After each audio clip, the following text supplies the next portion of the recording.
Hi guys, welcome to Biology B, and this is the third part of the series Secondary Metabolites, and in this we will study about alkaloid and glycosides.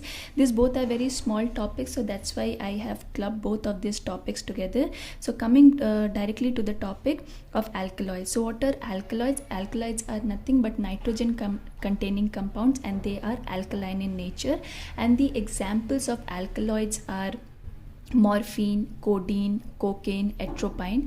Morphine, codeine, cocaine, they all are local anesthetic. Atropine, it helps in dilating of the pupil of eyes. Okay, so these are all the examples of alkaloids, and the precursor which of alkaloid is all this amino acid like tyrosine, tryptophan,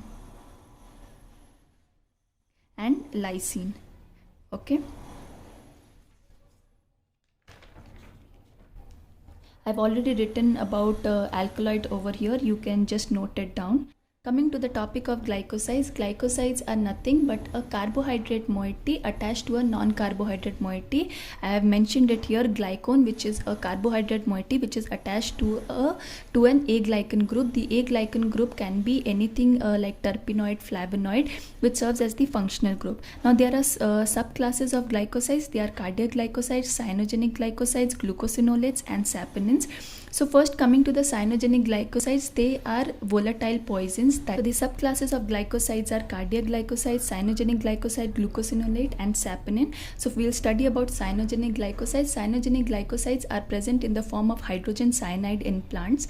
Hydrogen cyanide, they are spatially separated from the enzyme which is supposed to cleave or metabolize the hydrogen cyanide. Okay, hydrogen cyanide, it only is broken down when the leaves are wounded or when they are crushed. Okay, so they are volatile poisons. They are responsible for the pungency of certain leaves of plants. Okay, so spatially separated means the enzymes will be in a different organelle, and in this case it will be mesophyll cell, and hydrogen cyanide, it will be in a different organelle. Okay, the enzyme comes in contact only when the leaves are crushed or wounded. Okay, I've already shown you the reaction over here.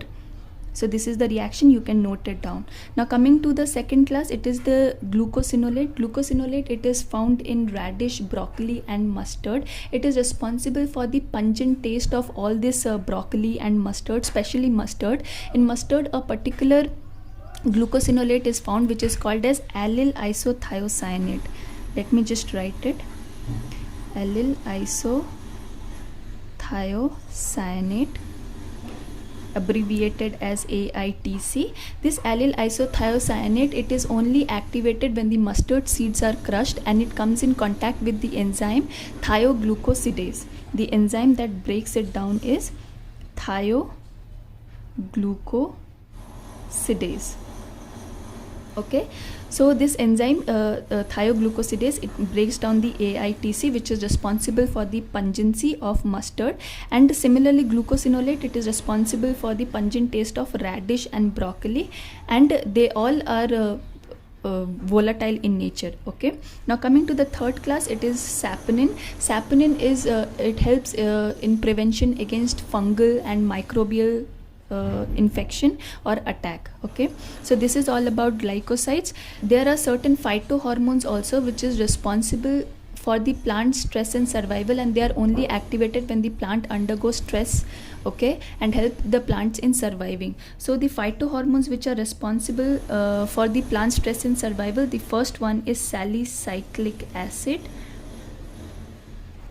Okay, and the second one is jasmonic acid. Okay, salicylic acid, it is responsible for systemic acquired resistance.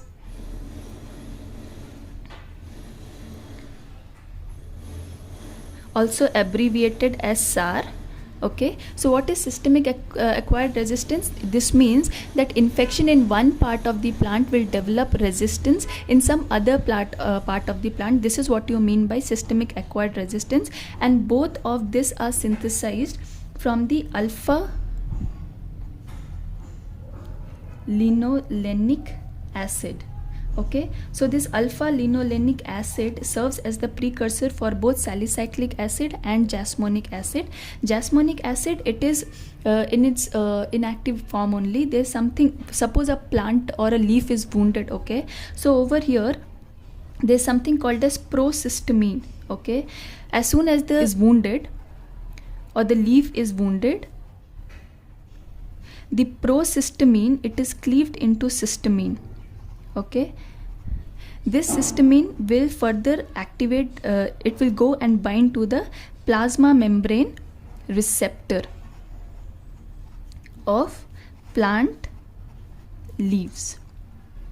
As soon as cysteamine goes and binds to the plasma membrane receptor of the plant leaves, it results into the formation of alpha linolenic acid.